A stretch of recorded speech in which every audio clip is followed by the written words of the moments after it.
ನಮಸ್ಕಾರ ಬೈದರ್ news round ಅಪ್ಗೆ ಸ್ವಾಗತ. ನಾನು ಹನುಮಂತ್ ದೇಶ್ಮುಖ್. ಬನ್ನಿ ಕ್ವಿಕ್ ಆಗಿ ನೋಡೋಣ ಬೈದರ್ ಜಿಲ್ಲೆ ಇಂದಿನ ಪ್ರಮುಖ ಸುದ್ದಿಗಳನ್ನು. ಬೈದರ್ ಜಿಲ್ಲಾಡಳಿತ, ಜಿಲ್ಲಾ ಪಂಚಾಯತ್ ಮತ್ತು ಕನ್ನಡ ಮತ್ತು ಸಾಂಸ್ಕೃತಿಕ ಇಲಾಖೆ ಹಾಗೂ ನಗರಸಭೆ ಸಹಯೋಗದಲ್ಲಿ ಇಂದು ಬೈದರ್ ನಗರದಲ್ಲಿ ಮಹಾತ್ ಸಾಧ್ವಿ ಶಿವಶರಣೆ ಹೇಮಾರೆಡ್ಡಿ ಮಲ್ಲಮ್ಮನವರ 603ನೇ ಜಯಂತ್ಯೋತ್ಸವವನ್ನು ಅದ್ದೂರಿಯಾಗಿ ಆಚರಿಸಲಾಯಿತು. ಜಿಲ್ಲಾಧಿಕಾರಿಗಳ ಕಚೇರಿ ಆವರಣದಲ್ಲಿ ಪೌರಾಡಳಿತ ಸಚಿವ ರಹೀಂ ಖಾನ್ ಅವರು ಹೇಮಾರೆಡ್ಡಿ ಮಲ್ಲಮ್ಮ ಅವರ ಭಾವಚಿತ್ರಕ್ಕೆ ಪುಷ್ಪಾರ್ಚನೆ ಸಲ್ಲಿಸುವ ಮೂಲಕ ಭವ್ಯ ಮೆರವಣಿಗೆಗೆ ಚಾಲನೆಯನ್ನ ನೀಡಿದರು.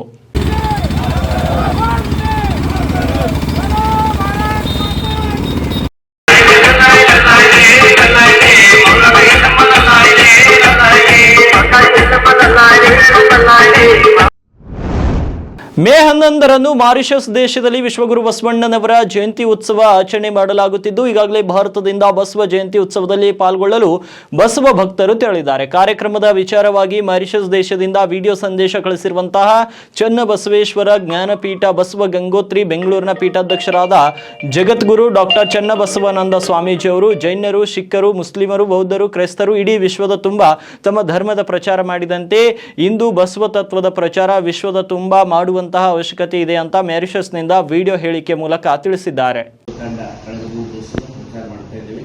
ಈ ಒಂದು ವಿಶ್ವಗುರು ಅಂತ ನಾವು ಹೇಳ್ತೇವೆ. ವಿಶ್ವಗುರು ಅಂತ ಹೇಳಬೇಕಾದ್ರೆ ವಿಶ್ವದಾದ್ಯಂತ ನಾವು ಗುರು ಬಸವಣ್ಣ ತತ್ವಗಳನ್ನು ಪ್ರಚಾರ ಮಾಡೋದು ಮತ್ತು ಬೇರೆ ಬೇರೆ ದೇಶಗಳಲ್ಲಿ ಬಸವಣ್ಣನವರನ್ನು ಯಾರು ಅಂತ ತಿಳಿಸ್ತಕ್ಕಂಥ ಒಂದು ಪ್ರೈಮರಿ ಕೆಲಸ ಇವತ್ತು ನಾವು ಮಾಡಬೇಕಾಗಿದೆ.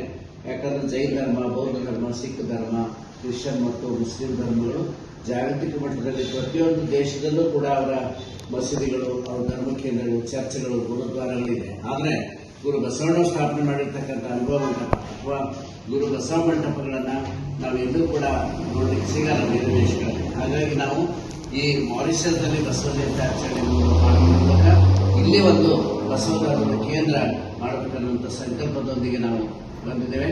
ನಿಮ್ಮೆಲ್ಲರ ಒಂದು ಸಂಕಲ್ಪ, ಶಕ್ತಿ ಮತ್ತು ಸಹಕಾರ ಇರಬೇಕು ಅಂತ. ಪಾಪಿ ಪಾಕಿಸ್ತಾನದ ವಿರುದ್ಧ ಭಾರತೀಯ ವೀರ ಯೋಧರು ನಡೆಸುತ್ತಿರುವಂತಹ ಕಾರ್ಯಾಚರಣೆಗೆ ಯಶಸ್ಸು ಸಿಗಲೆಂದು ಬಸವ ಕಲ್ಯಾಣ ನಗರದ ಪರುಷಕಟ್ಟೆಯಲ್ಲಿ ಶುಕ್ರವಾರ ಬಿಜೆಪಿ ನಗರ ಘಟಕದಿಂದ ವಿಶೇಷ ಪೂಜೆ ಸಲ್ಲಿಸಲಾಯಿತು. ಬಸವ ಕಲ್ಯಾಣ ಬಿಜೆಪಿ ನಗರ ಘಟಕದ ಅಧ್ಯಕ್ಷ ಸಿದ್ದು ಬಿರಾದಾರ್ ಮಾತನಾಡಿ, ಆತಂಕವಾದಿಗಳು ಹಲವಾರು ಜನರ ಹತ್ಯೆ ನಡೆಸಿ ಮಹಿಳೆಯರ ಕುಂಕುಮವನ್ನು ಅಳಿಸಿದ್ದರಿಂದ ಆಪರೇಷನ್ ಸಿಂಧೂರ ಕಾರ್ಯಾಚರಣೆ ನಡೆಸಲಾಗುತ್ತಿದ್ದು, ಈ ಕಾರ್ಯದಲ್ಲಿ ಭಾರತೀಯ ಸೈನಿಕರಿಗೆ ಜಯವಾಗಲಿ ಅಂತ ಬಸವಣ್ಣನವರು ಮತ್ತು ದೇವರಲ್ಲಿ ಪ್ರಾರ್ಥಿಸುತ್ತೇವೆ ಎಂದರು. ಪುರಾರ್ತಿ ಬೆಳಗ್ರೆ ಕಾರುಂದರ ದೇವಗೆ ಶರಣ ಜನಕ್ಕೆ ವರವನೆಚ್ಚಳು ಪರಮ ಪಾರ್ವತಿ ಅರಸಗೆ ಶರಣ ಜನಕ್ಕೆ ವರವನೆಚ್ಚಳು ಪರಮ ಪಾರ್ವತಿ ಅರಸಗೆ ಕೋನ ಶಿವನ ಸನ್ನಲ ಪುರಾಣಗೆ ಪುರಾರ್ತಿ ಬೆಳಗ್ರೆ ಓಂ ಸ್ಮೃತ ಮೃತ ಮೋಜ ಮೋಜ ಧಾರ ಧಾರ ಮಿಂದಿ ಮಿಂದಿ ರಮೇಶ ರಮೇಶ ರಮೇಶ ಮೃತ ಮೃತ ಸೇಮ ಸೇಮ ವಾವಿನ वंदे पार्वती परमेश्वर महात्मा महात्मा की हमारी माता की जय जय भारती महादेव.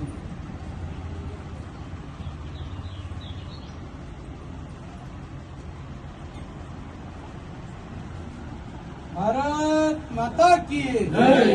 भारत माता की जय. ಭಾರತೀಯ ವೀರ ಯೋಧರಿಗೆ ಭಾರತೀಯ ವೀರ ಯೋಧರಿಗೆ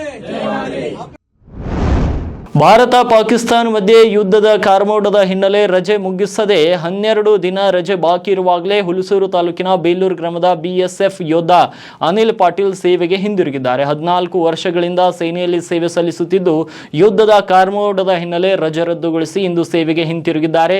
ಮರಳಿ ಸೇವೆಗೆ ಹಾಜರಾಗುತ್ತಿರುವಂತಹ ಯೋಧನ ಮೇಲೆ ಹೂವಿನ ಸುರಿಮಳೆಗಳಿದ್ದಂತಹ ಗ್ರಾಮಸ್ಥರು ಸನ್ಮಾನಿಸಿ ಮರಳು ಸೇವೆಗೆ ಕಳಿಸಿಕೊಟ್ಟಿದ್ದಾರೆ. ಹಾಗೂ ಹಿರಿಯ ನಾಗರಿಕರಿಗೂ ನನ್ನ ಸ್ನೇಹಿತ ಎಲ್ಲರಿಗೂ ನನ್ನ ನಮಸ್ಕಾರಗಳು. ನಾನು 30 ದಿವಸ ರಜೆ ಬಂದಿನಿ. ಆದರೆ ಪಾಕಿಸ್ತಾನದ ಒಂದು ಈ ಇಂಥ ಕುತಂತ್ರದಿಂದ ಅವ್ರೇನು ಮಾಡ್ಯಾರಲ್ಲ, ಅದರ ಸಲುವಾಗಿ ಆಪರೇಷನ್ ಸಿಂಧೂರು ಕಾರ್ಯಾಚರಣೆಯನ್ನು ಕೈಗೊಂಡಿರುವ ಪ್ರಯುಕ್ತವಾಗಿ ದೇಶದ ಎಲ್ಲ ಸೈನಿಕರಿಗೆ ವಾಪಸ್ ಬರಬೇಕಂತೇಳಿ ಕರೆಯನ್ನು ಬಂದಿದೆ. ಅದರಲ್ಲಿ ನಾನು ಒಬ್ಬನಿದ್ದೀನಿ.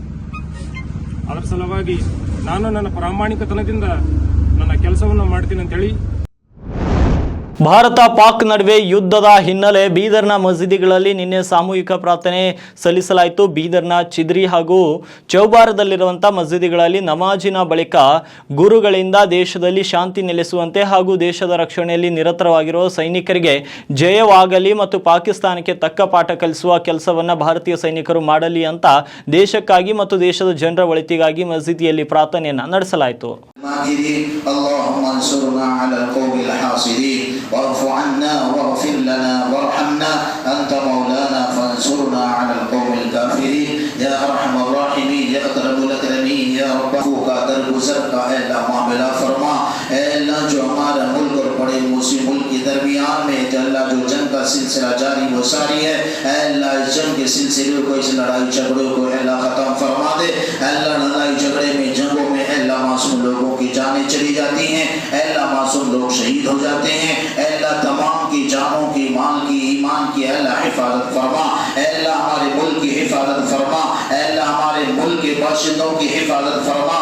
अल्लाह हमारे मुल्क के ಹಣ್ಣಿನ ರಾಜ ಮಾವಿಗೆ ಇದೀಗ ಎಲ್ಲಿಲ್ಲದ ಬೇಡಿಕೆ ಬಂದಿದೆ. ತರಹೇವಾರಿ ಮಾವುಗಳು ಈಗಾಗಲೇ ಬೀದರ್ನ ಮಾರುಕಟ್ಟೆಗೆ ಲಗೆ ಇಟ್ಟಿದ್ದು ವಿವಿಧ ತಳಿಯ ಮಾವುಗಳು ಜನರನ್ನ ಆಕರ್ಷಿಸುತ್ತಿವೆ. ಧರಿನಾಡಿನ ಅಲ್ಲಿ ಉರಿ ಬಿಸಿಲಿನಲ್ಲಿಯೂ ಕೂಡ ಮಾವಿನ ಹಣ್ಣುಗಳು ಮೈ ತುಂಬಿಕೊಂಡಿದ್ದು ಗ್ರಾಹಕರನ್ನ ಆಕರ್ಷಿಸುತ್ತಿವೆ. ಬೀದರ್ನ ಯಾವುದೇ ಪ್ರಮುಖ ರಸ್ತೆಗಳಿಗೆ ಹೋದರೂ ಕೂಡ ಮಾವು ಹೆಚ್ಚಾಗಿ ಕಾಣಿಸುತ್ತಿದೆ. ಏಪ್ರಿಲ್ ಕೊನೆ ವಾರದಿಂದ ಬೀದರ್ನ ಮಾರುಕಟ್ಟೆಯಲ್ಲಿ ಅಧಿಕ ಪ್ರಮಾಣದಲ್ಲಿ ಮಾವು ಆಮದು ಆಗಿದ್ದು ನೆರೆಯ ಮಹಾರಾಷ್ಟ್ರ ಹಾಗೂ ಆಂಧ್ರದ ವಿವಿಧ ಜಿಲ್ಲೆಗಳಿಂದ ಬಗೆ ಬಗೆಯ ಮಾವುಗಳು ಹೆಚ್ಚಿನ ಪ್ರಮಾಣದಲ್ಲಿ ಬರಲಾರಂಭಿಸಿವೆ. ವೆರೈಟಿ ಮಾವುಗಳನ್ನ ಮಾರಾಟ ಮಾಡುತ್ತಿರುವಂತಹ ಮಾರಾಟಗಾರರು ಕೂಡ ಹರ್ಷವನ್ನ ವ್ಯಕ್ತಪಡಿಸಿದ್ದಾರೆ. 6 ತಿಂಗಳು ಬರ್ತದೆ ಸರ್ ಇದು ಸೀಸನ್. ಮಾನೆಗ ಸೀಸನ್ ಅದ. ಇದು ಲಂಬರ್ ಒನ್ ಬರ್ತದೆ ಸರ್. ಇದು 2, 3, 4 ನಮೂನೆ ಇರ್ತದೆ ಸರ್. ಇದು ಒಂದು ಬೆನಿಷನ್ ಇರ್ತದೋ, ಒಂದು ಮಲಿಕಾ ಇರ್ತದೋ, ಒಂದು ಇದು ದಸರಿ ಇರ್ತದೋ, 2, 3 ನಮೂನೆ ಇರ್ತದೆ ಸರ್. ಇದು 4 ಸಲ ಬರ್ತದೆ ಸರ್. ಇದು 2 ತಿಂಗಳು ನಡ್ತದೆ ಸರ್. ಇದು ಮತ್ತು ಮಳೆಗಾಲ ಬಂದರು ಇದು ಏನದ ಥೋಡೆ ಖರಾಬ್ ಟೈಪ್ ಬರ್ತದೆ ಸರ್. ಇದು ಲಂಬರ್ ಅದ. ಇದು 60 ರೂಪಾಯಿ ಕಿಲೋ, 100 ರೂಪಾಯಿ ಕಿಲೋ ಮಾಡ್ತದೆ ಸರ್. ಇದು ಮತ್ತು ಇದು 150 ರೂಪಾಯಿ ಕಿಲೋ, 120 ರೂಪಾಯಿ ಕಿಲೋ ಮಾಡ್ತೀವಿ ಸರ್. ಇದು ಅದ 150 ರೂಪಾಯಿ ಕಿಲೋ ಸರ್. ಇದು ದೇಸಿ ಅದ ಸರ್. ಲಂಬರ್ ಒನ್ ಇರ್ತದೆ ಸರ್. ರೇಟ್ದಾಗ ಏನು ಪ್ರಾಬ್ಲಮ್ ಇಲ್ಲ. ರೇಟ್ದಾಗ ಮಸ್ತ್ ಲಂಬರ್ ಒನ್ ಮಾಲ್ ಇರ್ತದೆ. ಜಕಾಸ್ ಬರ್ತದೆ ಸರ್. ಇದು ವರ್ಷ ಇಲ್ಲ ಡಿಮಾಂಡ್ ತೋಲ್ ಅದ ಸರ್. ಈ ವರ್ಷ ಏನದ ಡಿಮಾಂಡ್ ಅಂದ್ರೆ ತೋಲ್ ಭಾರಿ ಅದ. ಯಾಕಂದ್ರೆ ಎಲ್ಲ ಅದು ಮಳೆ ಬೆಳೆ ಬಂದು ಎಲ್ಲ ಮಾಲ್ ಥೋಡೆ ಖರಾಬ್ ಆಗ್ಯದು. ಈಗ ಡಿಮಾಂಡ್ ಥೋಡೆ ಜಾಸ್ತಿ ಆಗ್ಯದ ಸರ್. ಇದು ಇಲ್ಲಾಂದ್ರೆ ಈಗ 60 ರೂಪಾಯಿ, 50 ರೂಪಾಯಿ, 40 ರೂಪಾಯಿ ಇದು ಇಷ್ಟು ಅಂದಾಗ ಈಗ ಇನ್ನು ಯಾಕಂದ್ರೆ ಈಗ ಡಿಮಾಂಡ್ ದವಾಸ್ ಆಗ್ಯದ. ಈ ಕಚ್ಚಾ ಮಾಲೇ 60-70 ರೂಪಾಯಿ ಖರೀದಿ ಆಗ್ಲತ್ತದ ಸರ್. ಇದು 50 ರೂಪಾಯಿ ಖರೀದಿ ಆಗ್ಲತ್ತದ. ಡಿಮಾಂಡ್ ಆಗ್ಯದ ಸರ್. ಇದು ಮಾಲಿಂದು ತೋಲ್ ಡಿಮಾಂಡ್ ಆಗ್ಯದ. ಚಲೋ ಅದ ವ್ಯಾಪಾರ ಅದ. ಚಲೋ ವ್ಯಾಪಾರದಾಗ ಭಾರಿ ಅದ. ವ್ಯಾಪಾರದಾಗ ಡೋ ಟೆನ್ಷನ್ ಅದ ಸರ್. ವ್ಯಾಪಾರದಾಗ ಮಸ್ತ್ ಅದ. ಭಾರತ ಪಾಕ್ ಯುದ್ಧ ಪರಿಸ್ಥಿತಿ ಹಿನ್ನೆಲೆ ಬೀದರ್ ಏರ್ಫೋರ್ಸ್ ಸುತ್ತಮುತ್ತ 5 ಕಿಲೋಮೀಟರ್ ವ್ಯಾಪ್ತಿಯಲ್ಲಿ ತಾತ್ಕಾಲಿಕ ನೋ ಫ್ಲೈ ಝೋನ್ ಘೋಷಣೆಯನ್ನ ಮಾಡಲಾಗಿದೆ. ಡ್ರೋನ್, UAV ಮತ್ತು ಗ್ಲೈಡರ್ ವಿಮಾನಗಳು, ಎಲ್ಲ ಸಣ್ಣ ವಿಮಾನಗಳು ಹಾಗೂ ನಾನ್ ಶೆಡ್ಯೂಲ್ ವಿಮಾನಗಳ ಹಾರಾಟವನ್ನು ನಿಷೇಧಿಸಲಾಗಿದ್ದು ಭಾರತೀಯ ನಾಗರಿಕ ಸುರಕ್ಷಾ ಸಮಿತಿ 2023ರ ಸೆಕ್ಷನ್ 163/1 ಅಡಿಯಲ್ಲಿ ಈ ಆದೇಶ ನೀಡಲಾಗಿದ್ದು ಜಿಲ್ಲಾಡಳಿತದ ಮುಂದಿನ ಆದೇಶದವರೆಗೆ ನಿಷೇಧ ಜಾರಿಯಲ್ಲಿರಲಿದೆ. ವಾಯುಪಡೆ ಮನವಿಯ ಮೇರೆಗೆ ಜಿಲ್ಲಾಧಿಕಾರಿಗಳು ನೋ ಫ್ಲೈ ಝೋನ್ ಘೋಷಣೆಯನ್ನ ಮಾಡಿದ್ದಾರೆ. ಬೀದರ್ ಜಿಲ್ಲಾ ಬಿಜೆಪಿ ಕಚೇರಿಯಲ್ಲಿ ಮಹಾಸಾಧ್ವಿ ಶಿವಶರಣೆ ಹೇಮಾರೆಡ್ಡಿ ಮಲ್ಲಮ್ಮನವರ 603ನೇ ಜಯಂತ್ಯೋತ್ಸವದ ಅಂಗವಾಗಿ ಶಿವಶರಣೆ ಹೇಮಾರೆಡ್ಡಿ ಮಲ್ಲಮ್ಮನವರ ಭಾವಚಿತ್ರಕ್ಕೆ ಪೂಜೆ ಸಲ್ಲಿಸಿ ಜಯಂತಿಯನ್ನು ಆಚರಿಸಲಾಯಿತು. ಈ ವೇಳೆ ಬೀದರ್ ದಕ್ಷಿಣ ವಿಧಾನಸಭಾ ಕ್ಷೇತ್ರದ ಶಾಸಕ ಶೈಲೇಂದ್ರ ಬೆಲ್ದಾಳೆ, ಬೀದರ್ ಜಿಲ್ಲಾ ಘಟಕದ ಅಧ್ಯಕ್ಷ ಸೋಮನಾಥ್ ಪಾಟೀಲ್, ಈಶ್ವರ್ ಸಿಂಗ್ ಠಾಕೂರ್ ಇನ್ನಿತರರು ಉಪಸ್ಥಿತರಿದ್ದರು. ಇವಾಗಿದ್ದು ಬೀದರ್ ಜಿಲ್ಲೆಯ ಇಂದಿನ ಪ್ರಮುಖ ಸುದ್ದಿಗಳು. ಮತ್ತೆ ನಾಳೆ ಭೇಟಿಯಾಗ್ತೀನಿ ಬೀದರ್ ನ್ಯೂಸ್ ರೌಂಡ್ ಅಪ್ನಲ್ಲಿ.